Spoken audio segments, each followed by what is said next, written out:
During the 1960s, one man would leave a trail of destruction across Victoria that would span 20 years.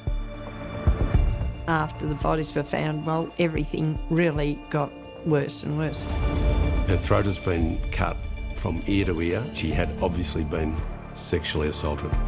The killer's identity would remain a mystery, and he would be known only by a nickname. The name Mr. Stinky was created because some of the victims described a smell, but they couldn't nail what the smell was. A chance discovery would eventually lead police to one of Australia's most prolific sexual predators. I saw the print on the window of the car and thought, oh, I've seen that before. And chilling revelations from the killer himself. He said, get me a priest and I'll tell you everything. The murders and rapes committed by Raymond Edmunds were crimes that shook Australia.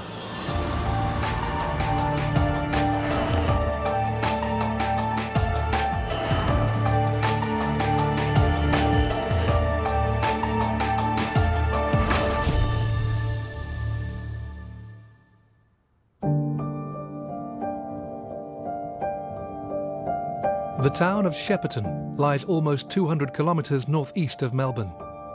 In the 1960s, it was a flourishing agricultural town with a booming population.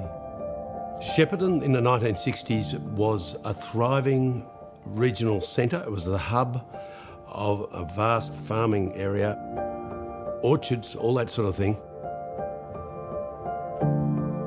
You felt like you knew everybody and you were safe and involved in sport and just community activity. It was a good place to be.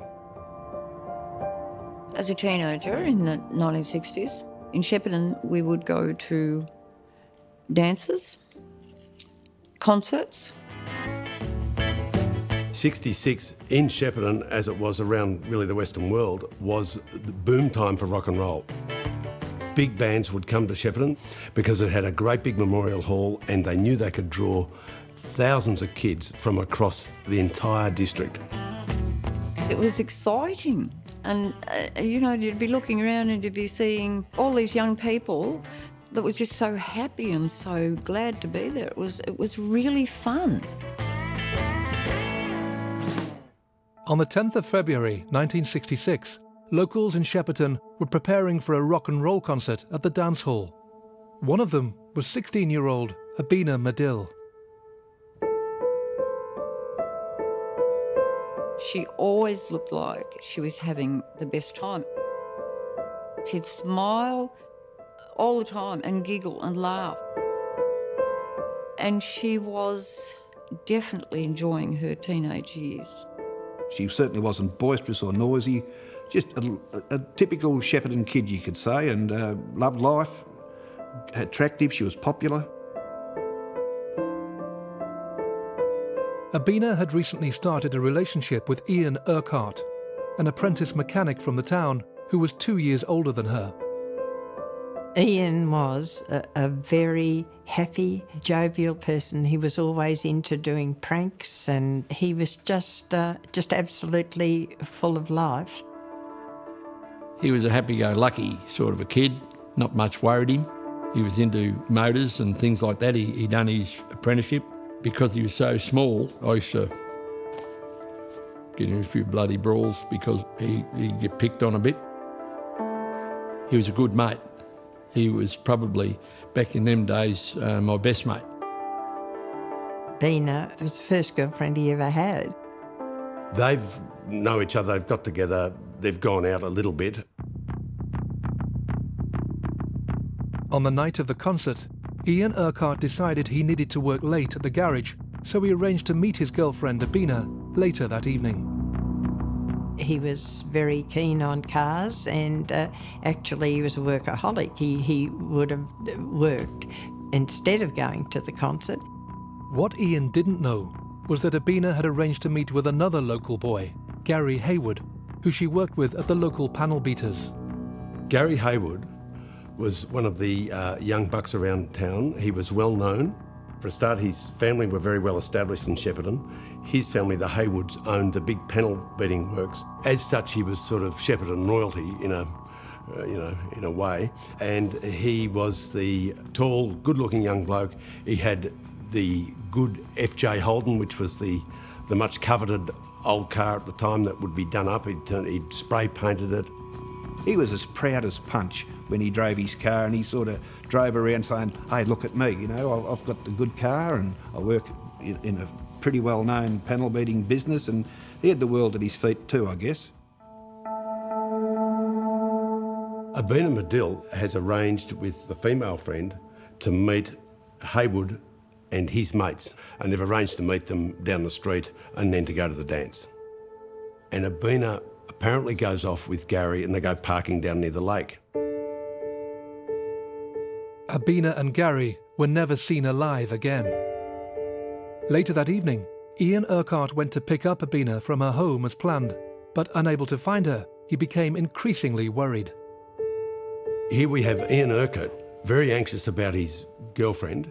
He finds out fairly swiftly that she's been knocking around with Heywood and his mates. So he was very angry about this.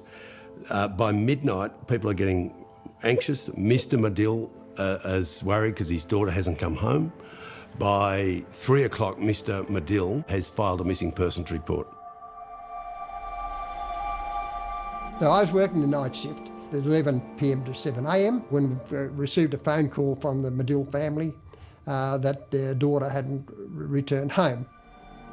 It was completely out of character for her that she didn't come straight home after she'd been, say, to the local dance. We immediately suspected something, was just that feeling there was something not quite right. Now, the night is a mystery. Young Urquhart is running around looking for his girlfriend. Meanwhile, Abina's father is frantically looking, worried about his daughter and looking.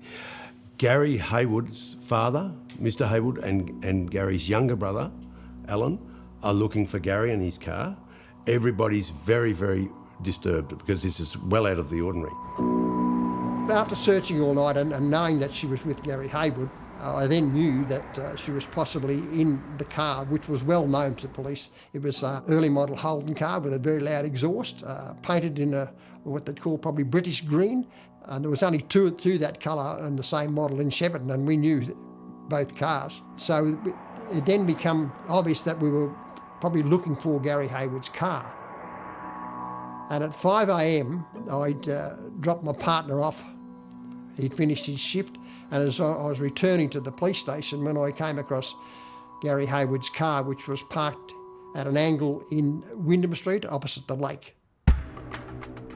The discovery of Heywood's car was the police's first real clue, and the breakthrough they were desperate for. It's pulled up quite roughly by the curb. It's not parked properly, and there's no key in the ignition, but it's unlocked. People that knew Garry, they knew that he wouldn't have left his car anywhere. The boys back then, their cars were an extension of themselves. So as soon as they saw it, they knew that someone else had driven the car, and therefore they grew very fearful. A lot of people were saying and thinking they've just run off together. And that is what the people that knew them well were hoping for, because if they ran off together, they'd still be okay. The parents of both Garry and Abina are by no means reassured by this. Although they hope it's true, something tells them that it isn't. 2 weeks later, and after a desperate and exhaustive search, the worst fears of Garry and Abina's friends and family would come true.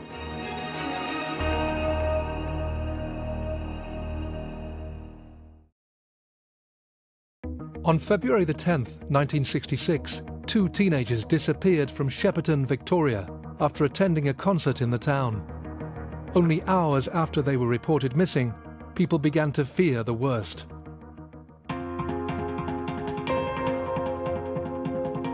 The disappearance of Garry Heywood and Abina Madill was a big story. People were very worried about it. It was headline news. There were big searches mounted. All the workers from Heywood's panel works went out and combed the river flats. Mounted police came. I think the local pony club went out on horses. People went out with dogs and sticks to keep the snakes away, looking through the long grass, looking for the missing teenagers. They find nothing, but a couple of days later, an old local fellow who's riding his bike across a bridge well away from Shepparton, he looks down into the dry creek bed and he sees a handbag. He goes down and picks it up and gives it to the police, and it turns out to be Abina's handbag. So that is yet another indicator that something bad has happened. A search of the riverbed and the surrounding area provided no further clues.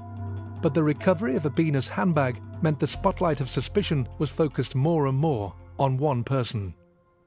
From the first night of the disappearance, Ian Urquhart is blamed. He's the one with the motive, it would seem. Ian came under further suspicion when the police learnt about an outburst he made when he was told his girlfriend Abina had, in fact, spent the evening with Garry Heywood. The police were parked outside the Madill's house.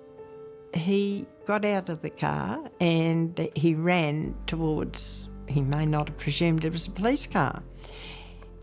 And he said, "I will kill the bastard." That would be just a word that was used flippantly. I think Ian might have brought that on himself by saying those words, but that's the sort of thing I think often anyone would say when you're upset. "I'll get him," or whatever.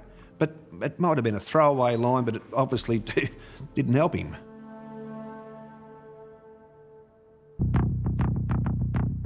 "16 days after the mysterious disappearance of teenagers Garry Heywood and Abina Madill, a gruesome discovery was made on a rural property 40 kilometres south of Shepparton.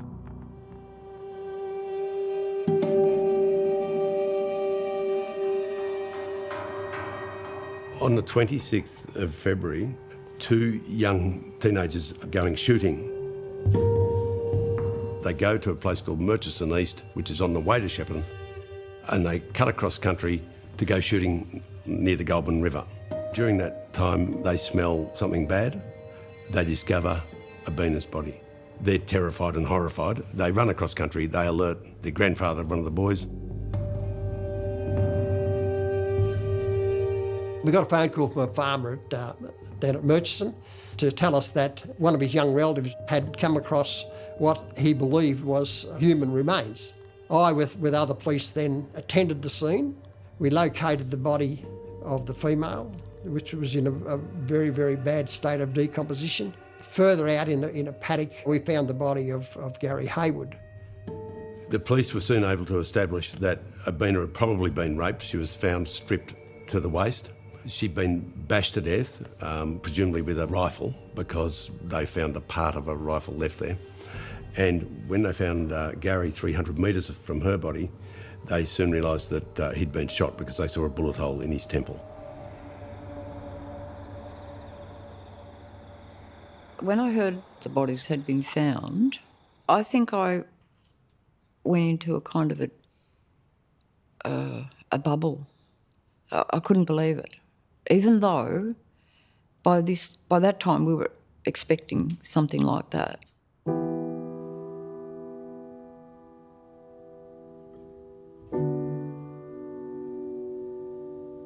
I was playing tennis down at the Lawn Tennis Club here, and the word just whipped around the tennis courts like mad, and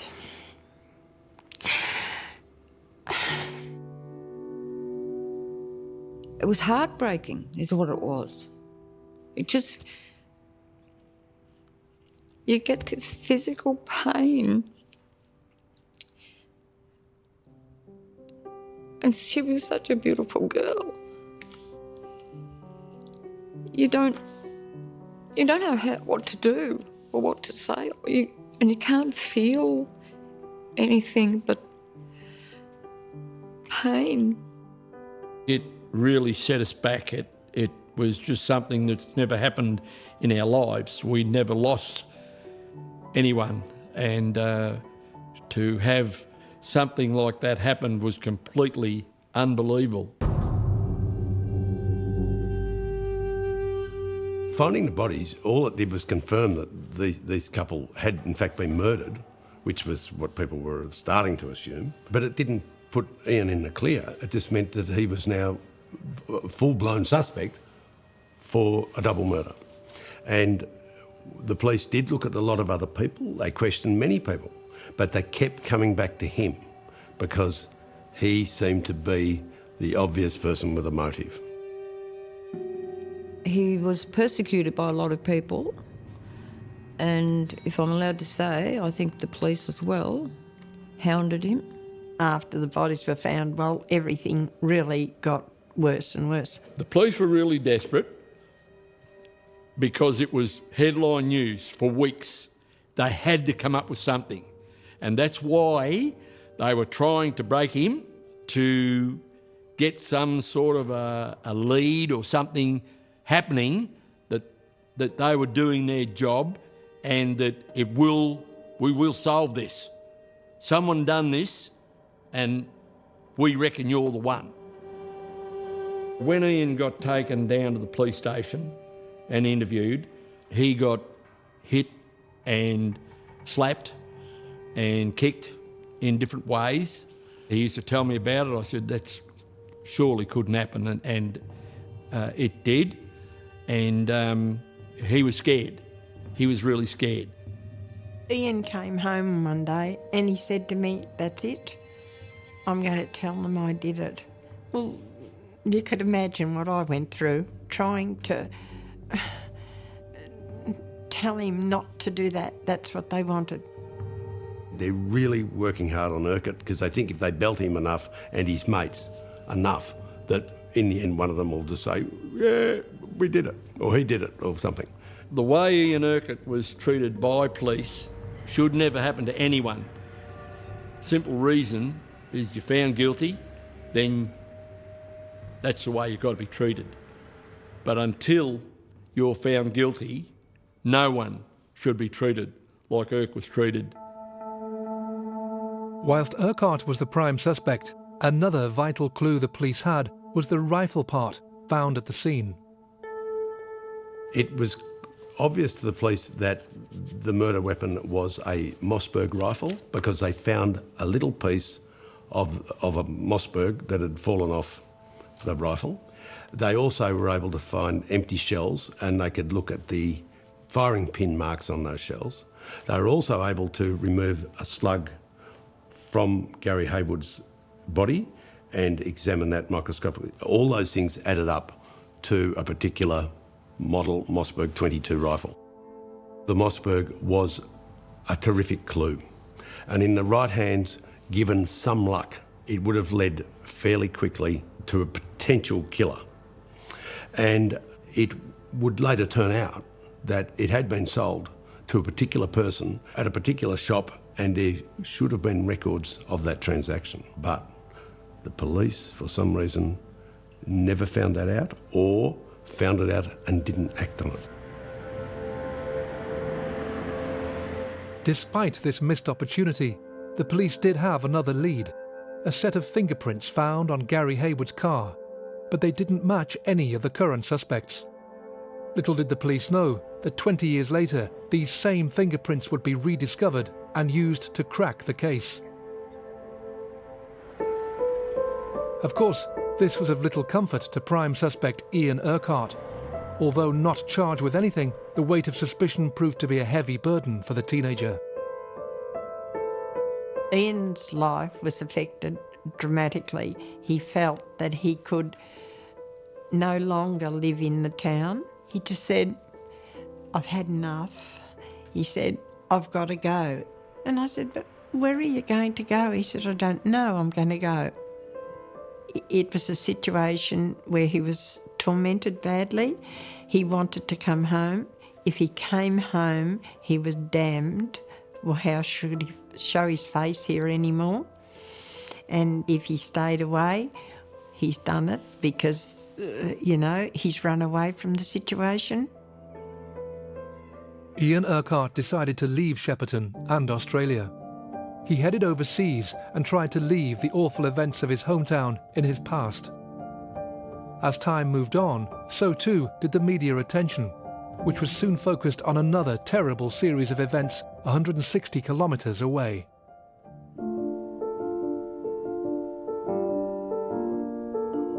Donvale is in the eastern suburbs, Melbourne, near Templestowe, Doncaster, and it's probably an affluent, wealthy type of area. The demography of a place like Donvale was young marrieds. There were a lot of young mothers there, women in their 20s with little kids, whose husbands had jobs that were predictable hours. They would go off to work at 7 in the morning or whatever it might be and be gone for a long time because they'd have to go a long way to work and then drive home.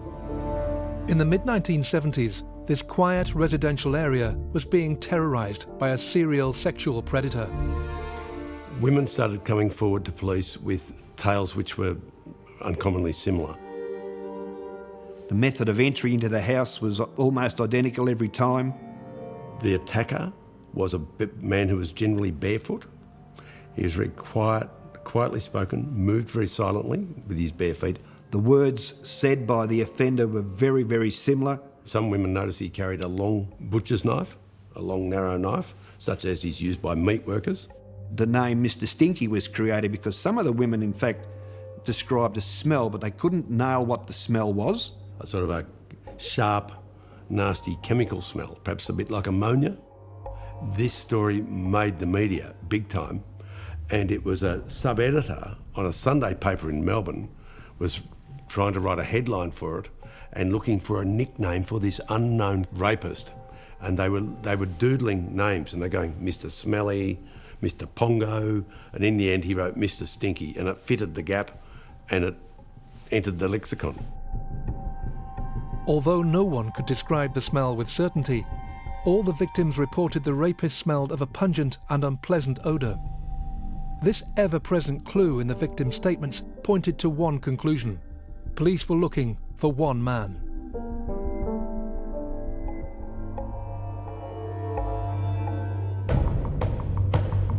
Police files would eventually contain details of over 30 attacks that detectives attributed to the rapist.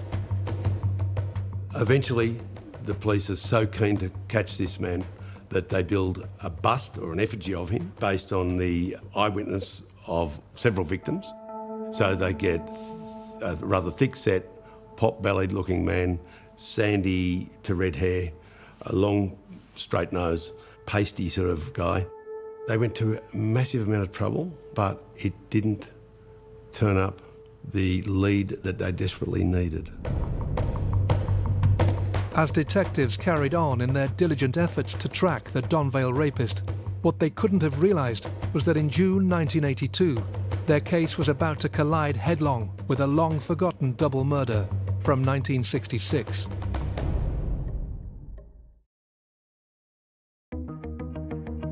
In the early 1980s, Victoria Police were investigating a series of rapes in the Donvale area of Melbourne that took place between 1971 and 1977.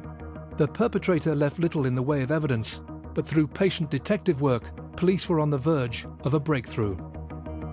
The unifying thing about the attacks, apart from the method, was that there weren't a lot of clues left. But the police, through diligent fingerprint work, were able to build up a composite of fingerprints. So they'd find one thumbprint here, one index finger there, and they'd get one from a window, one from a windowsill. And gradually they assembled a composite set of prints, which they just named the Donvale rapist. The use of fingerprints was still in its infancy in the 1980s. It was still pretty much the same as it was at the turn of the 19th century. There was no computers, there was no scanning of images or photos or even fingerprint forms. The Madill Heywood murder at Shepparton had sort of receded into the distance. By the time we get to the early 80s, it's sort of ancient history.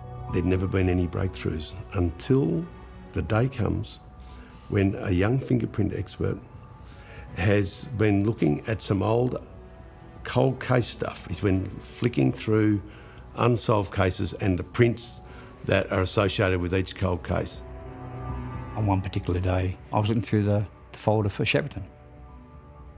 And as I was looking through, I saw the print on the window of the car and thought, oh, I know, I've seen that before.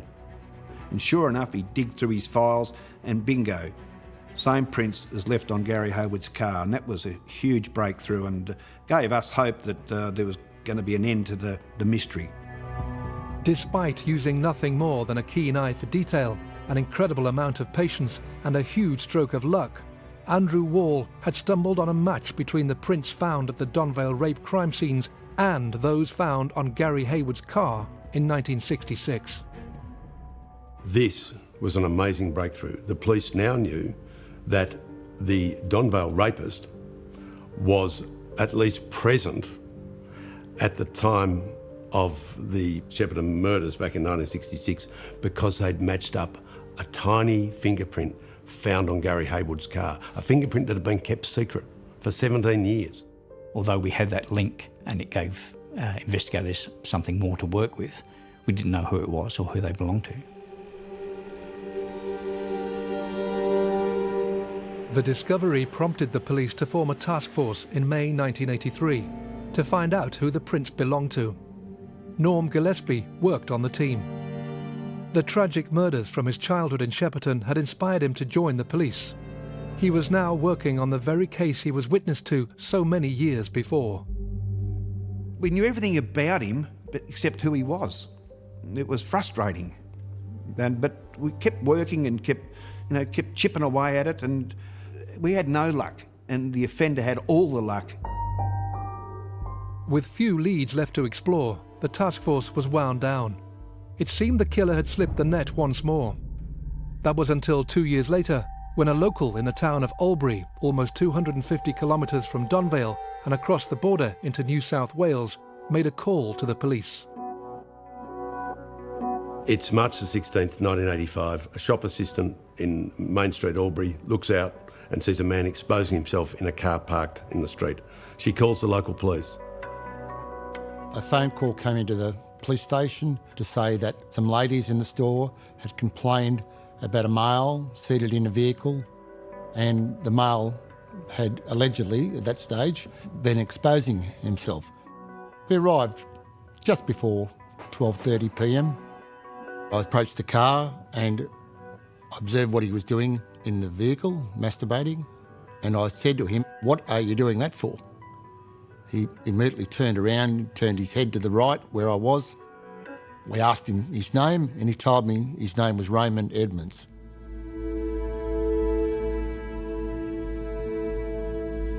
They take him in and charge him with willful and obscene exposure, a pretty simple offence. They routinely fingerprint him. Now, this man had never been fingerprinted before in his life. He's a man in his early 40s. They put the ink on his fingers, they put it on the pad, they put it on the white paper, they send it off to Fingerprint Central, and it finds its way through the system. He was actually bailed to appear at the Albury local court on the Monday, the 18th of March. And in fact, he did appear there, and he was fined. He pleaded guilty to the charge of willful and obscene exposure, was given a $400 fine by the magistrate, Mr. Garry, and we didn't think anything more of it. Edmunds' prints made their way to the Central Fingerprint Bureau in Sydney, where incredibly they were spotted by a diligent detective. As he processed them, he noticed they matched a set of prints he'd been given by Victoria police officers 8 months earlier, during their search for the Donvale rapist. Finally, detectives had their man.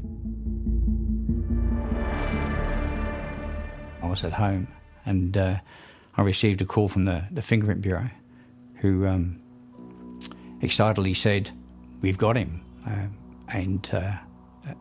They said, "Mr. Stinky, he's been printed in Albury."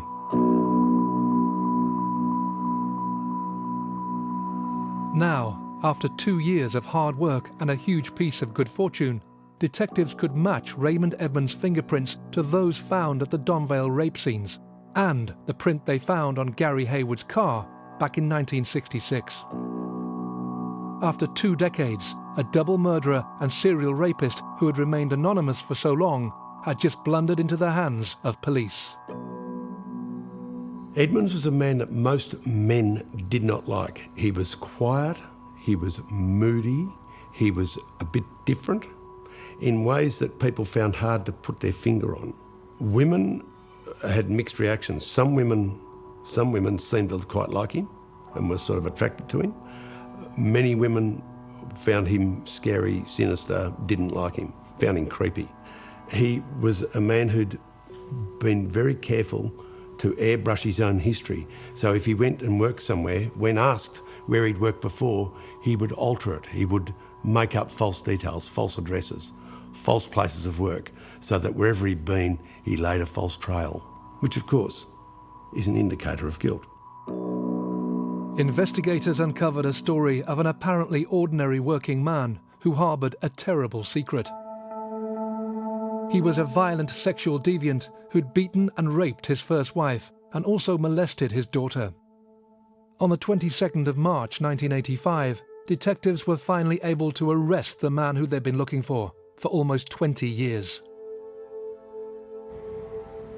So, March the 22nd, 1985, 6 days after the Albury incident, the Victorian police are all over it. They know where Edmunds works. They go down to a small factory in the Bayside suburb of Heywood, and they go in, and there in the office is Raymond Edmunds. He says, "What can I do for you, gentlemen?" And then they arrest him.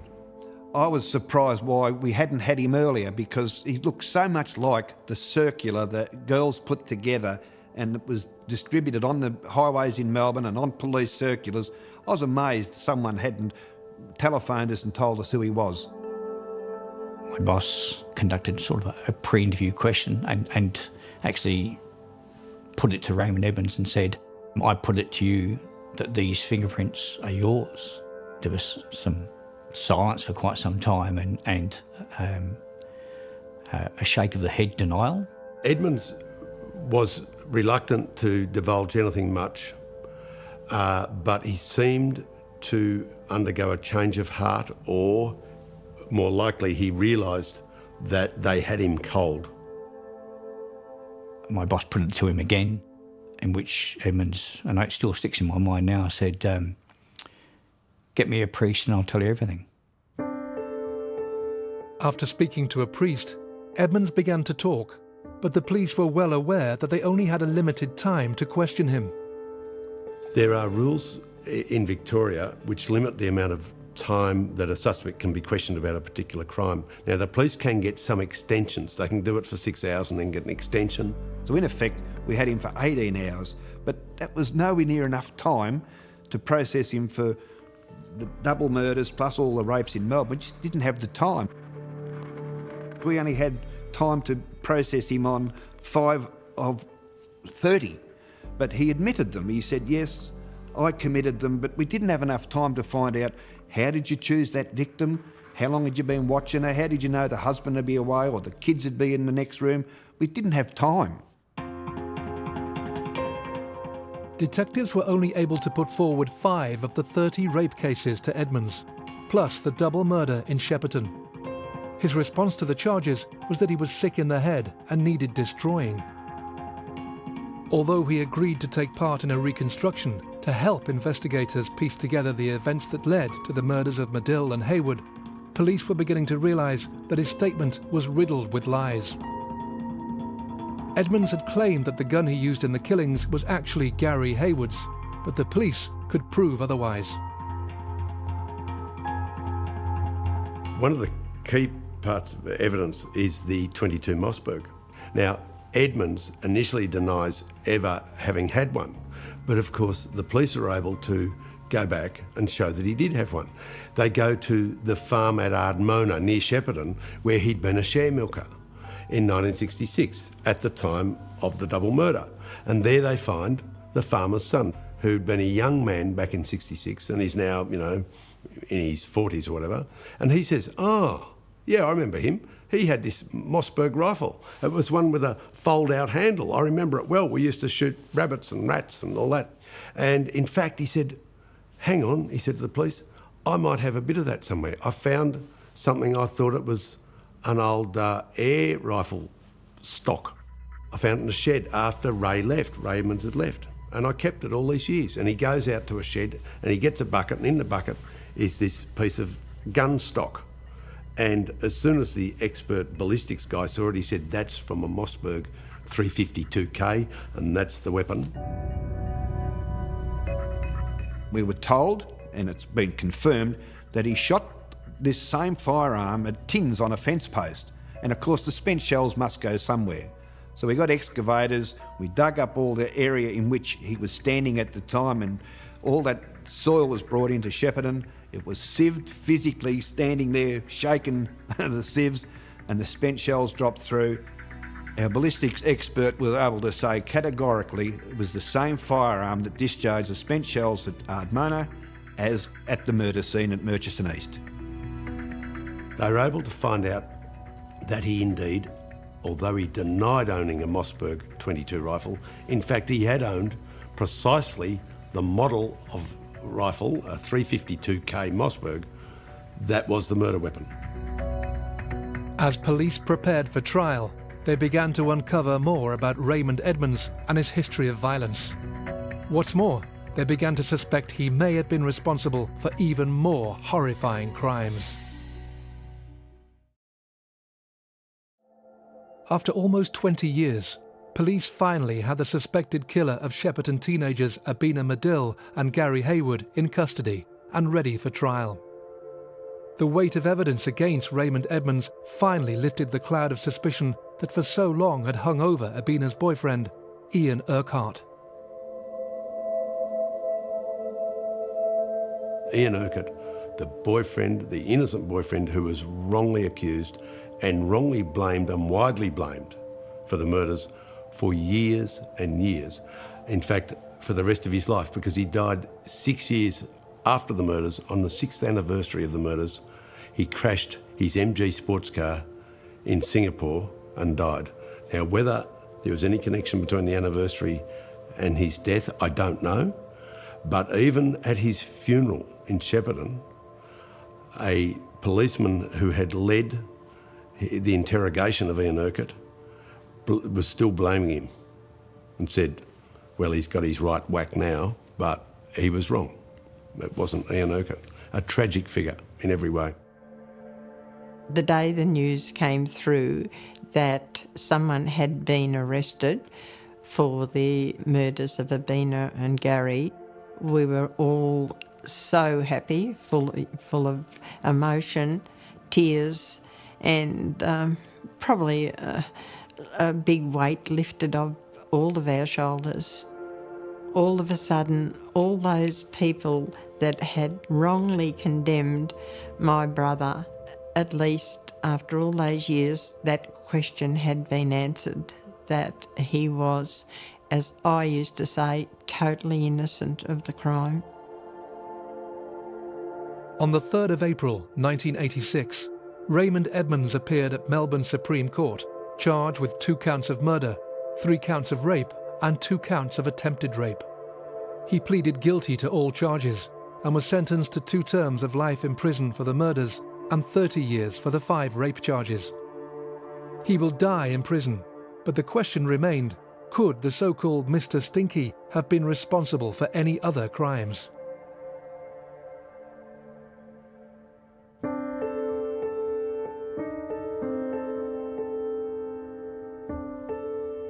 What happens with these cases is that police then start combing through their records, looking for unsolved cases that might match up the MO of the crook. And one that stood out to everybody concerned was a chilling murder in 1980 of a woman called Elaine Jones. She was a young mother, an attractive woman. She's holidaying at a Murray River town called Tocumwal. It was in early January 1980.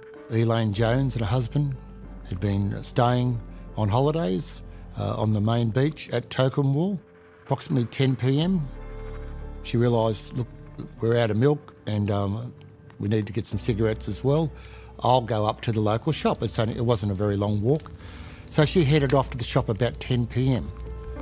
We know that apparently she made it to the shop, but she never made it back to the campsite.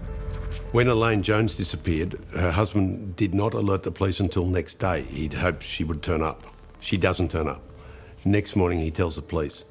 He then goes searching for her himself. He's in a boat, he's got his 7-year-old daughter, and horror of horrors, he finds her body. Her throat has been cut from ear to ear, right through to the spinal cord. Mr. Jones is highly distressed when he sees his wife with his little girl there. He covers her body with life jackets and turns the boat around to go and get help when he has a massive heart attack and dies. The boat continues on for some minutes. The poor little 7-year-old girl actually ends up scrambling out of the boat and getting to the shore and saving herself, having seen her mother's body and seeing her father die of the heart attack from the shock. It was established at a post-mortem that Elaine Jones had not only been severe laceration to the throat, cut from ear to ear, she'd also been the victim of quite a horrendous beating with a blunt object or instrument to her head, and I believe she was also established that she'd been sexually assaulted. I've always believed that Elaine Jones up at Tocumwal in 1980 is a victim of our same Raymond Edmunds. Raymond Edmunds was staying in close proximity to that picnic area in Tocumwal at the time and on the night. He was quite close in vicinity to where Elaine Jones was attacked and murdered. We know for absolute fact Raymond Edmunds worked as a slaughterman at the Wodonga abattoirs. We know that the way in which she was murdered was similar to a sheep being slaughtered. We know that he was camping on the Victorian side of Tocumwal at the time. Evidence could be given that he was there, and it's his MO, it's his modus operandi. Based on, I believe he's done at least 30 attacks on women in Victoria, he is a very likely suspect for the murder of Elaine Jones. In 2011, a $100,000 reward was posted for seeking information that may lead investigators to arresting the person responsible. Unfortunately, no significant information has become available, and perhaps the only person that really knows what happened may well be Raymond Edmunds. I've written to him myself, asking him, and I know he's got the letters, but I've never had a reply. It's just nags at you that, you've got this total belief that he's the offender, but he won't admit it. The tragic case of the murder of Elaine Jones remains unsolved, with only circumstantial evidence linking Raymond Edmunds to the crime. He is also the suspect in several other murders across Victoria. The actions of Raymond Edmunds in 1966 had a profound effect on this area, in that we didn't feel safe anymore. My thoughts were that I would like to get in the ring with him, with no gloves, and no one steps in. That was a hatred that I had, and today I'd do the same, but back then it was raw. It was bloody raw. For what he did, the pressure that he put on all the kids in Shep, I would have liked to have throttled him. My brother Ian was badly affected by what had happened. Being an innocent party, it drove him out of that town, and he was driven to a life of loneliness. Urquhart is a very interesting case because we, in this state, Victoria, we still had capital punishment in the 60s. We had a premier, a political leader, who was very keen to win an election by hanging a murderer. And in fact, that premier, Henry Bolte, insisted on hanging a prison escapee and murderer called Ronald Ryan. And he became the last man hanged in Australia in 1967. That was precisely when young Urquhart was being wrongly accused of murdering this couple. Had he signed a confession under duress and said, I did it, stop hitting me, he probably would have swung. That boy could have been the last person hanged in Australia, and he would have been innocent. It took the conviction of Raymond Edmunds to finally exonerate Ian Urquhart, the tragic figure who for so long had lived under a cloud of suspicion. The forensic work that eventually caught Mr. Stinky also meant an evil killer was finally off the streets for good.